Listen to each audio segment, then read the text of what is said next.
Assalamualaikum guys, welcome to back my channel. Nama saya Ilham Ardiansyah, my name is Ilham Ardiansyah 4346 kalau nama NIM. Di sini saya akan menjelaskan tentang kompetensi seorang guru.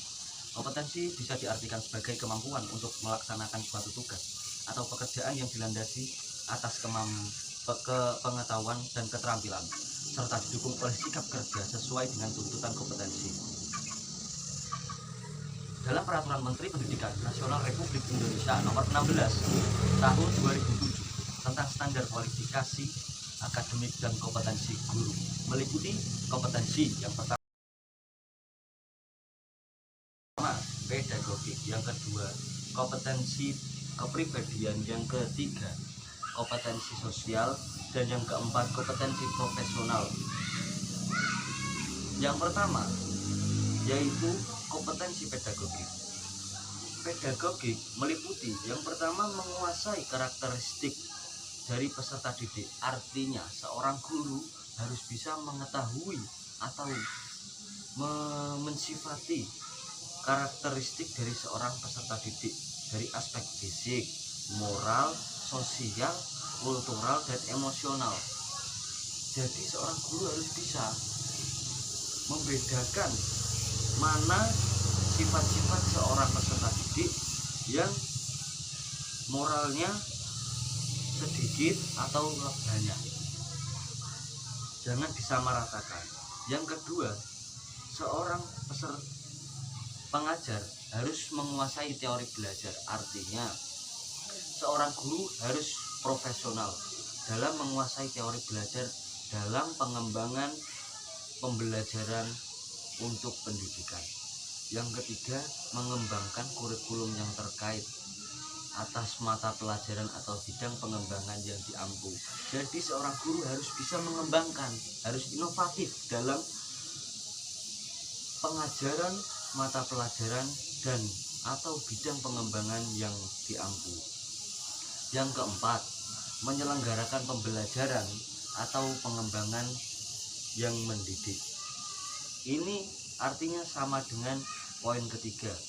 Jadi seorang guru harus bisa mengembangkan apa yang diajarkan supaya materi yang disampaikan oleh pengajar dapat terserap oleh peserta didik dengan baik. Yang kelima, memanfaatkan teknologi informasi dan komunikasi dalam kepentingan pembelajaran. Jadi seorang guru harus bisa mengikuti zaman. Artinya seorang guru itu harus menggunakan, tidak harus, dalam artian seorang guru itu bisa memanfaatkan komunikasi atau teknologi pada zaman sekarang dalam mengajarkan atau mendidik peserta didik agar peserta didik dapat termotivasi atau lebih menarik simpati dalam pembelajaran tersebut. Yang selanjutnya, memfasilitasi pengembangan potensi peserta didik. Artinya setiap peserta didik pasti memiliki keunggulan. Jadi pekerjaan seorang guru harus bisa memfasilitasi pengembangan potensi anak tersebut. Jadi kita jadi seorang guru, kita harus bisa memfasilitasi. Artinya kita melayani potensi peserta didik untuk mengembangkan potensi tersebut. Misalnya, apabila seorang siswa pandai mengerjakan pelajaran matematika, maka ia harus memfasilitasinya untuk mengajak lomba dalam bidang matematika. Yang selanjutnya, berkomunikasi secara efektif, empatik, dan santun. Jadi dalam dunia pendidikan tidak hanya seorang peserta didik harus santun dengan seorang guru, begitu juga seorang guru harus santun kepada peserta didik agar nilai wibawa dari seorang guru itu dapat menjunjung atau lebih tinggi agar untuk dihormati seorang peserta didik. Selanjutnya, menyelenggarakan penilaian dan evaluasi proses dan hasil belajar. Ini sudah dilakukan oleh para pengajar. Misalnya ketika sesudah ujian tengah semester atau ujian akhir semester, seorang guru harus melakukan evaluasi atau pembenahan suatu peserta didik dalam membenahi nilai dalam hasil pembelajaran, dan selanjutnya memanfaatkan hasil penilaian evaluasi untuk kepentingan belajar. Jadi hasil dari evaluasi tadi kita harus memanfaatkan dalam kepentingan belajar. Artinya kita harus bisa meningkatkan peserta didik agar bisa mengembangkan hasil evaluasi tersebut untuk kemajuan atau pengembangan dari peserta didik tersebut. Selanjutnya melakukan tindakan reflektif untuk peningkatan kualitas pembelajaran. Yang kedua, lanjut kompetensi kepribadian. Artinya seorang guru harus bertindak sesuai dengan norma agama, hukum sosial dan berkebudayaan sosial Indonesia. Jadi seorang guru harus mengetahui norma-norma agama, norma hukum sosial dan kebudayaan nasional Indonesia. Yang selanjutnya menampilkan diri sebagai kepribadian yang jujur, berakhlakul karimah dan teladan bagi peserta didik.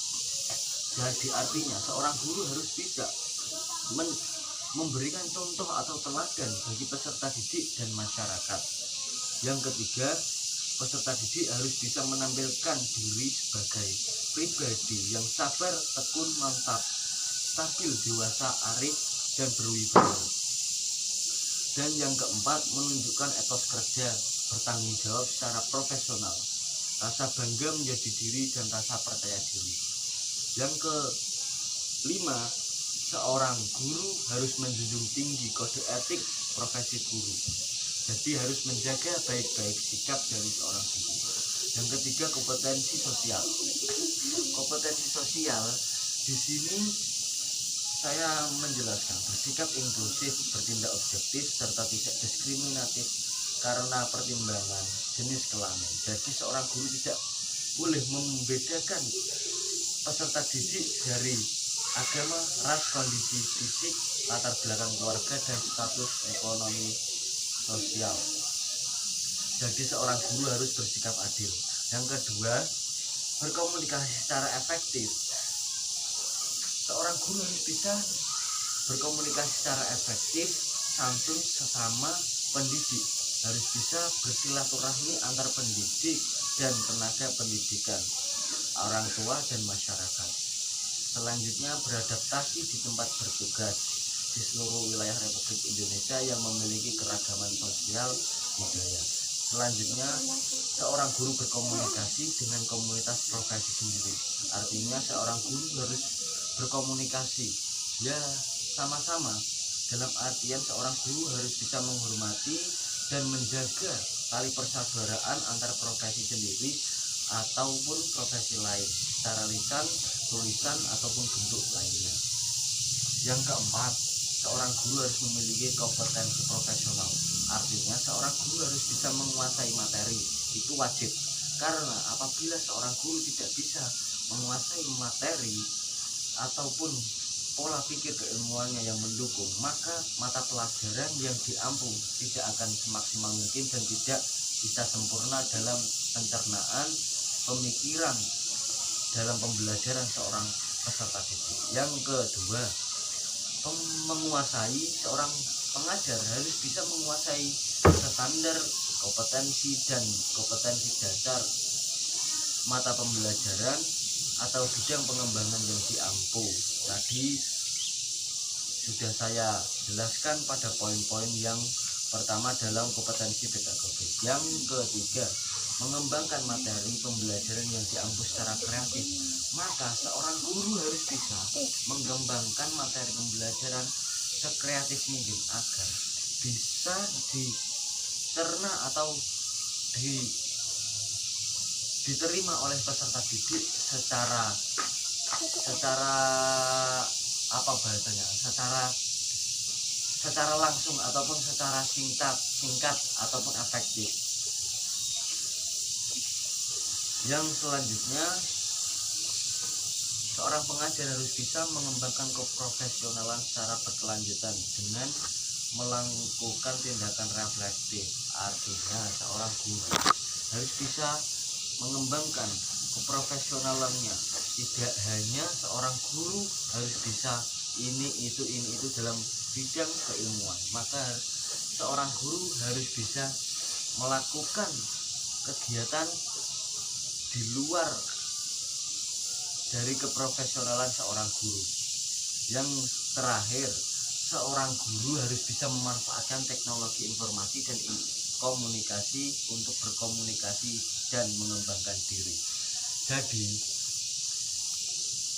pada zaman era modern ini, seorang guru harus tidak lupa dengan namanya teknologi informasi dan komunikasi.